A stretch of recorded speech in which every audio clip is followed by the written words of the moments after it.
Hello friends. दूसरा, क्योंकि domestic violence के रिलेटेड भी मेरी एक वीडियो है, अगर आप देखोगे प्ली करके वेबसाइट है, उस वेबसाइट पर मेरी डोमेस्टिक वायलेंस का जो बैरेक्ट है उसके ऊपर मैंने बात की है। और उसके अलावा भी मैंने कई सारे वीडियोस रिकॉर्ड किए हैं जिसके अंदर मैंने प्रोटेक्शन के जो भी प्रोटेक्शन ऑर्डर्स है उसके बारे में बात की है। इसके अंदर एक बहुत क्रूशियल चीज़ ये होती है कि मोस्ट ऑफ जब लड़कियां आती है और केस करने के लिए तो कहती है इसका नाम डाल दो, उसका नाम डाल दो, चाचा मामा चाची ताई भाभी, ये वो जिनका दूर दूर तक कोई लेना देना नहीं होता है उनके केस से, तो उनके लिए वो बात करते हैं। पर फिर भी थोड़ी क्लैरिटी देना ज़रूरी कि तुम केस किसी पर भी कर सकते हो, क्योंकि अगर डोमेस्टिक वायलेंस हुआ है तो उसके साथ डोमेस्टिक रिलेशनशिप एस्टैब्लिश होना बहुत ज़रूरी है। तो रिस्पोंडेंट के अंदर कौन कौन शामिल होता है उसकी अगर हम बात करें तो अगेन में जो ये किताब है protection of women from domestic violence, जो मैं सोधी पब्लिकेशन की पढ़ती हूँ, उसके पेज नंबर 130 पर जो है वो एक्सप्रेशन ऑफ रिस्पोंडेंट दिया गया है। तो अगर मैं आपको ये पढ़कर सुनाऊं तो ये कहता है कि definition of respondent is defined under section 2 clause Q of the act. यानी कि इसका जो एक्ट है, बैरेक्ट है, अगर मैं आपको बैरेक्ट बताऊं तो ये बैरेक्ट है। इस बैरेक्ट के अंदर सेक्शन 2 है जो रिस्पोंडेंट की डेफिनेशन के बारे में बात करती है। जैसे कि आप यहाँ देख सकते हैं ये, और हम बात कर रहे हैं इस Q की, यहाँ पर Q है, इसकी हम बात कर रहे हैं। तो इसकी जो एक्सप्लेनेशन है वो एक्सप्रेशन में बताया गया है कि रिस्पोंडेंट कौन है। अब जब हम इस एक्सप्रेशन की बात कर रहे हैं तो मैं आपको बता दूं कि ये एक्सप्रेशन जो है कौन से केस में एक्सप्रेस किया गया है। तो इसके अंदर अगर हम इसकी फुटनोट्स देखते हैं तो ये है फुटनोट नंबर 4।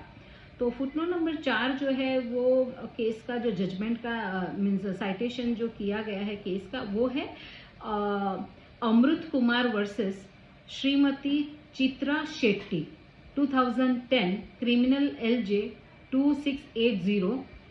हाँ, तो इस केस के अंदर और इसके अंदर Johnson Fernandes versus miss Maria Fernandes 2011 criminal LJ 1505 Bombay. तो इसके नीचे कांत लिखा है, इसका मतलब ये कर्नाटका का था जो शेट्टी वाला केस है, और ये बॉम्बे लिखा है तो बॉम्बे का ये केस है। इस केस के अंदर रिस्पोंडेंट को कैसे लिया जाता है उसका एक्सप्रेशन है। तो पहले तो ये जजमेंट के अंदर ही कहा गया है कि रिस्पोंडेंट की जो व्याख्या, जो डेफिनेशन इस बैरेक्ट के अंदर सेक्शन 2 जो है उसके क्लॉज Q में जो दी गई है वही होती है। जहां पर कहा गया है respondent means any adult male person who is or has been in a domestic relationship with the aggrieved person and against whom the aggrieved person has sought any relief under this act। बोले respondent वो होगा कि जो एक adult male person होगा, यानी पहला जो रिस्पोंडेंट है, यानी कि क्योंकि डोमेस्टिक वायलेंस का जो कानून है वो वुमेन का है। तो कई बार होता है कि डीवी केस जो मोस्ट ऑफ लोग ऐसा समझते हैं कि सिर्फ वाइफ ही हस्बैंड पे कर सकती है, पर यहाँ पर ये बताया गया है कि एनी अडल्ट मेल, यानी फीमेल कर सकती है किसी मेल पे, ये क्लियर है। पर फीमेल कौन होगी, वाइफ होगी, माँ होगी, बहन होगी, लिव इन रिलेशन में रहने वाली पार्टनर होगी, ये क्लियर नहीं है। यानी कि कोई भी वुमेन हो सकती है, पर जिस पर आप केस कर रहे हो, यानी कि आप एप्लीकेंट हो तो सामने वाला रिस्पोंडेंट हुआ, राइट। तो रिस्पोंडेंट जो है वो कोई भी अडल्ट मेल पर, यानी 18 साल की ऊपर के उम्र का होना चाहिए और वो एक पुरुष होना चाहिए। और उसके साथ जो महिला एप्लीकेंट है जो उस पर केस कर रही है उसका उसके साथ डोमेस्टिक रिलेशन होना चाहिए, यानी कि एक छत के नीचे, एक साथ, एक संबंध के अंदर, कोई भी एक रिश्ते के अंदर वो वहां पे रहते होने चाहिए। तो ही वो जो अग्रीव्ड पर्सन यानी कि एप्लीकेंट जिसको ये हुआ है वो उसके इस कानून के तहत वो जो है रिलीफ मांग सकती है। उसके बाद यहाँ पे लिखा गया है प्रोवाइडेड, यानी कि ये इतना था, पर प्रोवाइडेड यानी कि अलग से कहा गया है कि provided that an aggrieved wife और फीमेल। देखिए कानून भी कहता है कि अग्रीव्ड या तो वाइफ हो सकती है या कोई भी महिला हो सकती है, और female living in a relationship in the nature of a marriage, यानी कि लिव इन पार्टनर में भी रहते तो हस्बैंड वाइफ के रिश्ते से रहते हैं, उसी तरह की उनकी रिलेशनशिप होती है, तो वो भी ये कर सकती है।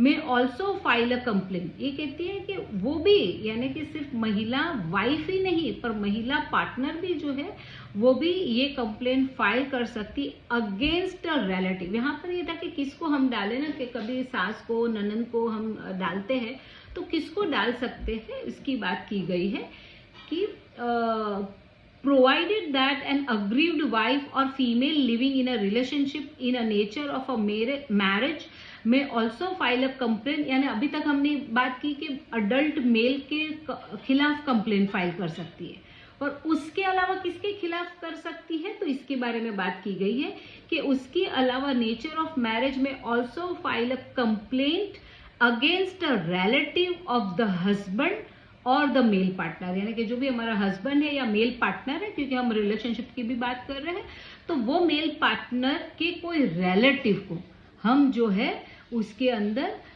पार्टी बना सकते हैं, यानी कि उसको भी रिस्पोंडेंट के तौर पर इसके अंदर फाइल में कंप्लेन कर सकते हैं। तो ये बहुत ही क्लियर है इस केस के अंदर देखे तो। और मैं आपके सामने दूसरा एक केस देखती हूँ, और ये केस है बिंदु त्रिपाठी वर्सेस बिंदु त्रिपाठी @ बिंदु पांडे, यानी कि उनकी 2 सरनेम होगी, इसके लिए यहाँ पर लिखा है बिंदु Tripathi @ Bindu Pandey versus state of Jharkhand.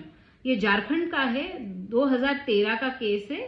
तो इसके अंदर क्या कहा गया, तो यहाँ पर भी इस बात की पुष्टि की गई है कि दस द अग्रीव्ड वाइफ और a female to whom the proviso to section 2Q, यानी कि 2Q जो इसके अंदर दी गई है, 2Q की जहां पे रिस्पोंडेंट की डेफिनेशन दी गई है, वो एप्लीकेबल है, can file a complain against a relative of the husband. वो जो है वो रिस्पोंडेंट के तौर पर हस्बैंड के रिलेटिव को भी रिस्पोंडेंट पार्ट 2 बना सकती है, यानी कि उनके खिलाफ भी कंप्लेन फाइल कर सकती है। और relative of her male partner, यानी कि हस्बैंड या मेल पार्टनर की बार बार बात की गई है कि ये 2 के खिलाफ हम जब करेंगे तो इनके जो रिलेटिव है उनके खिलाफ भी हम कंप्लेन फाइल कर सकते हैं। It is important to note that the proviso refers to a relative. यहाँ पे ये बात समझने की जरूरत है कि ये बहुत ही खास बात है कि जो प्रोविजन दी गई है उसके अंदर ये प्रोविजन रिफर करती है कि रिलेटिव ऑफ द हस्बैंड और अ मेल पार्टनर। ऐसा नहीं कहा गया है कि नॉट, मीन्स बताते हैं कि refers to a relative and not a male relative. यानी कि अगर रिलेटिव की बात की गई है, कि संबंधी रिश्तेदार की बात की गई, तो ऐसी बात नहीं कही गई कि सिर्फ और सिर्फ पुरुष रिलेटिव हो, पुरुष रिश्तेदार हो, उसी को रिस्पोंडेंट बना सकते हैं, और सिर्फ रिलेटिव कहा गया है। अब जब रिलेटिव कहा गया है तो ये वकील जो मुझे सुनते होंगे उनको आइडिया होगा कि जब हम ऐसे ही मामलों में हम आर्ग्यूमेंट करते हैं, कि जब हम एक चीज को समझने की कोशिश करते हैं और हम ये आर्ग्यूमेंट देते हैं कि देखो रिलेटिव कहा गया था, तो मेल रिलेटिव है या फीमेल रिलेटिव है या पर्टिकुलर कोई एक रिलेटिव है, वो क्लैरिटी जो है इस प्रोविजन में नहीं दी गई है। इसका मतलब है रिलेटिव की जो डेफिनेशन है वो ओपन डेफिनेशन है या फिर ब्रॉड डेफिनेशन है। उसके अंदर या मेरी सास आ सकती है, या मेरी ननंद आ सकती है, या मेरी जेठानी आ सकती है, जेठ आ सकते हैं, ससुर जी आ सकते हैं, नंदोई आ सकते हैं। कई बार एक जॉइंट फैमिली में रहते हो, घर जमाई हो, तो नंदोई भी है जो डोमेस्टिक वायलेंस कर सकता है, तो हम उसको भी रिस्पोंडेंट के तौर पे डाल सकते हैं। कई बार बेटी और दामाद जो है वो साथ में रहे तो बेटी भी कर सकती है, तो उसके मामले में भी हम बात कर सकते हैं। तो उसके लिए भी यहाँ पर ये जो डेफिनेशन है वो हमें बताता, ये एक्सप्रेशन जो इस केस के अंदर जो झारखंड के केस में आया है बहुत ही अच्छा क्लियर आया है कि रिलेटिव की बात की गई है, कोई मेल रिलेटिव की, यानी ये जो डेफिनेशन है उसको स्टिक नहीं किया गया है, उसको ओपन रखा गया है, उसको ब्रॉड रखा गया है। तो ये एक बहुत अच्छी बात थी, मुझे लगा कि डोमेस्टिक वायलेंस के केस जिनके होते हैं या जो लॉयर्स ये केस करते हैं और अगर उनको ये अंडरस्टैंडिंग चाहिए तो मैं कोई बुक का प्रमोशन नहीं कर रही हूँ, पर क्योंकि मैं ये बुक रिफ़र कर रही हूँ और इन दिनों मैं पढ़ रही हूँ, क्योंकि आने वाले दिनों में मेरे बहुत ही 2 क्रूशियल डोमेस्टिक वायलेंस के केस है जिसकी मैं तैयारी कर रही हूँ। और ज़रूरी नहीं है कि हम तैयारी इसलिए करें कि हम सब कुछ वहाँ जाके बोलने वाले हैं, या पर एक एटलीस्ट हमको आइडिया आता है कि अगर हमारे सामने वाले वकील भी जो है अगर कोई पॉइंट रखते हैं, तो अगर हमने बैकग्राउंड में हमारी स्टडी की होती है तो हम वहाँ पे अपना पॉइंट ऑफ व्यू भी इस मामले में रख सकते हैं। तो ये मुझे बहुत अच्छा लगा था कि और ख़ास करके डोमेस्टिक वायलेंस के केसेस इन दिनों बहुत आते हैं, क्योंकि डोमेस्टिक वायलेंस की जो डेफिनेशन है, यानी कि वायलेंस की जो डेफिनेशन है वो बहुत ही ब्रॉड डेफिनेशन है, जिसके अंदर सिर्फ फिजिकल वायलेंस की बात नहीं की गई है। Mental violence, emotional violence, economically violence, तो काफ़ी सारे वायलेंस की बात की गई है। तो इसके लिए मुझे ऐसा लगा कि मैं ये बात आपके साथ शेयर करूं। और thank you so much for watching my videos. और आप जितनी सराहना करते हैं, मुझे उतना ही आपके साथ ये चीज़ों को शेयर करने में मुझे बहुत ही इंटरेस्ट आता है। तो प्लीज़ मेरे वीडियोस को आप जो ज़रूरी जिनको ज़रूरत है उनके साथ आप शेयर करें।